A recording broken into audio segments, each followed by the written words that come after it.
et me oleme siin praegu oma tunnis 3. kursuse teedeehituse tudengitega Tallinna Tehnikaülikoolist Paldiski maantee Õismäe betoontee katselõigul.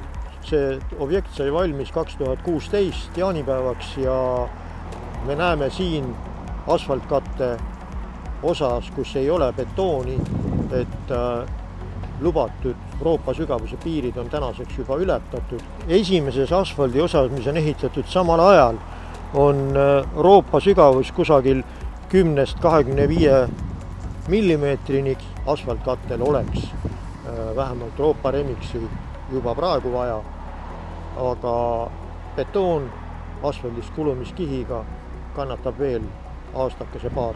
Betoonteed me mõõtsime seda ala, mis on ilma asfaltkatteta ja selle Euroopa sügavuseks kipub olema kusagil 7–8 millimeetri ümber keskmiselt. Mis nüüd edasi saab siin selle betooniga?